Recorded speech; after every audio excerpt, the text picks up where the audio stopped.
పద్మనాభాయ నమః. ఒక్కోసారి మానవుడు ఎంతగా ప్రయత్నించినా ఒకప్పుడు జీవనానికి కావలసినంత అది కూడా లభించదు. లోభంతో నిండిన మనస్సు కలవాడికి ఆ లోభానికి తగిన ధనాన్ని సంపాదించే శక్తి ఉండదు. అప్పుడు అతడికి దృష్టి ఇతరుల ధనంపై పడుతుంది. వ్యామోహాన్ని పొందినవాడు అలా దురదృష్టవంతుడై సంపద కోసం తాను చేసే ప్రయత్నాలు వ్యర్థం అవుతుంటే కుటుంబాన్ని పోషించలేక దీనుడైపోతాడు. చింతిస్తూ నిట్టూర్పులు విడుస్తూ ఉంటాడు. ఈ విధంగా తనను తాను పోషించుకోలేని స్థితిలో ఉన్న ఆ దురదృష్టవంతుణ్ణి భార్య మొదలైన వారు వెనుక ఎలా ఆదరించారో ఆ విధంగా ఆదరించరు.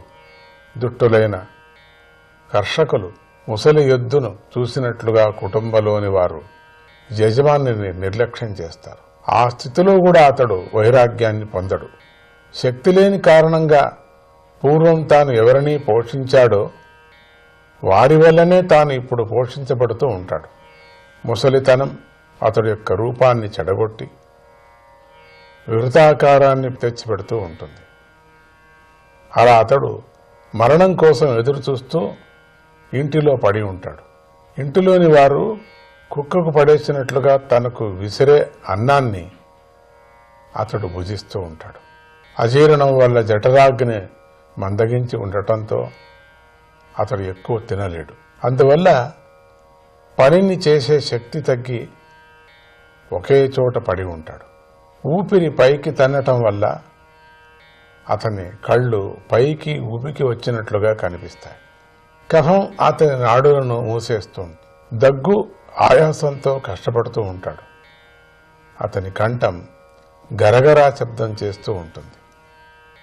అతడు అలా పడి ఉంటే బంధువులందరూ చుట్టూ చేరి ఎంతగానో దుఃఖిస్తూ ఉంటాడు.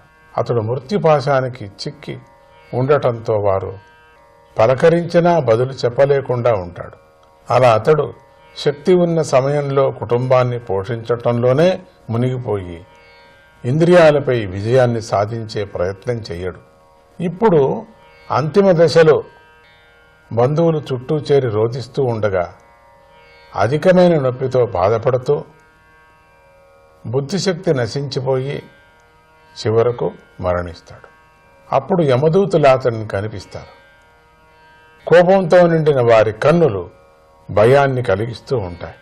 వారిని చూస్తూనే అతడు తన హృదయంలో ఎంతగానో భయపడిపోయి మలమూత్రాలను విడిచిపెడతాడు. అప్పుడు యమదూతులు అతన్ని యాతనలు అనుభవించటానికి తగిన దేహంలో పడేసి మెడకు గట్టిగా త్రాళ్లను గట్టి రాజభటలు అపరాధిని తీసుకువెళ్లినట్లుగా చాలా పొడవుగా ఉన్న యమలోక మార్గంలో తీసుకువెళతారు.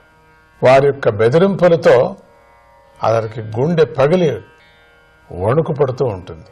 దారిలో అతన్ని కుక్కలు కరుస్తాయి. అతడు తాను చేసిన పాపాలను తలుచుకొని దుఃఖిస్తూ వెళతాడు.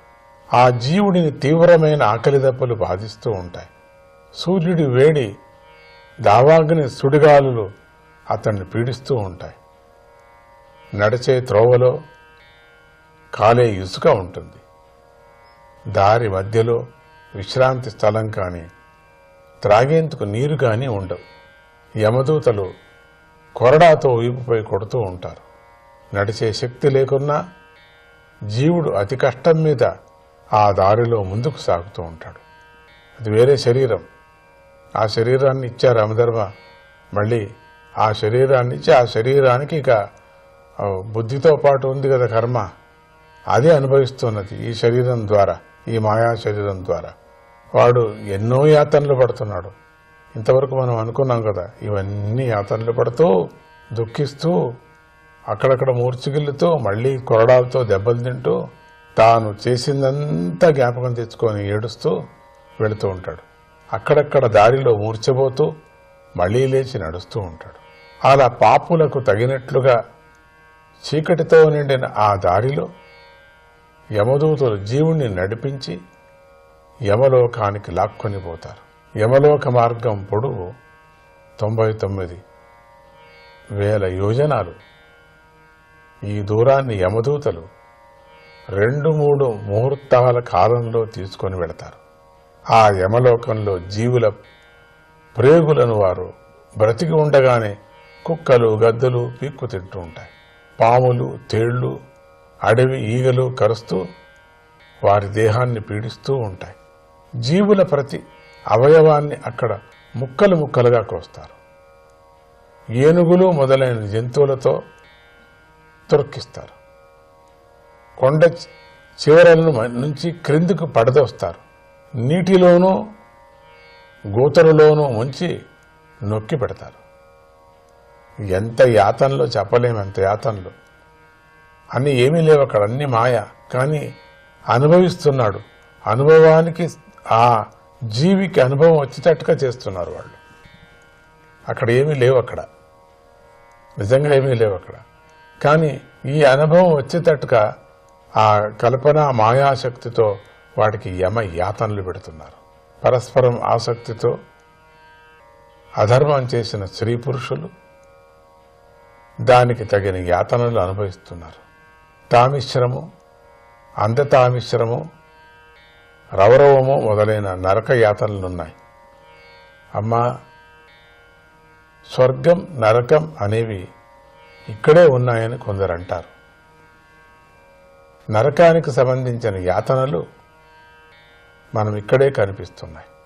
తన పోషణకు గాని తన కుటుంబ పోషణకు గాని పాపాలను చేసే మానవుడు మరణించినప్పుడు తన దేహాన్ని కుటుంబాన్ని ఇక్కడే విడిచిపెట్టి ఆ పాప ఫలాన్ని మాత్రం ఇలా అనుభవిస్తున్నాడు. ఇతర ప్రాణులకు ద్రోహం చేసి ఈ దేహాన్ని పోషించే మానవుడు తనకు ప్రియమైన ఈ దేహాన్ని ఇక్కడే విడిచి ఒంటరిగా నరకానికి వెళతాడు. తాను ఆచరించిన పాపాన్ని మాత్రమే అతడు యమలోక మార్గంలో అనుభవిస్తాడు. యమయాతన అంటే ఇదే. అందుకని ఇది భాగవతంలో మనకు కపిల మహర్షి తన అమ్మకు బోధించేటువంటి స్వర్గము నరకము, పాపము పుణ్యము, ఇవన్నీ కూడా భయము. అందుకని పాప భీతి ఉండాలి మనకు. ఏదన్నా చేసేటప్పుడు కానీ, ఏదన్నా మాట్లాడేటప్పుడు కానీ, క్రియ కర్మ ఏ కర్మ చేసినప్పటికీ కూడా ఉత్తమమైనటువంటి సద్గతిని పొందే మార్గంలో మనం నడుస్తూ ఎవరికీ నొప్పి లేకోకుండా ఉండటము. ఎన్నెన్ని తప్పులు చేయగలమో ఈ ఒక ప్రపంచంలో, ఈ కలియుగంలో అన్ని తప్పులు ఇక్కడ వివరించారు. ఎప్పుడో సృష్టించినటువంటి భాగవతం ఇది. ఇదేదో కల్పనగా కాదు, అది అప్పుడే ఇవన్నీ చెప్పుకొని వచ్చారు. ముందు జరగబోయేదంతా దీంట్లో ఉన్నది. ఇక్కడ ఏ ఏ కొత్త కొత్త పాపాలు చేయొచ్చో, అందుకని వాళ్ళకి ఏ విధంగా నరకలోకంలో యాతనలు జరుగుతున్నాయో మాయా శరీరంతో వేరే శరీరాన్ని ఇస్తారు. ఇవన్నీ కూడా మనం ఈరోజు వింటున్నాం. దామోదరాయ నమః.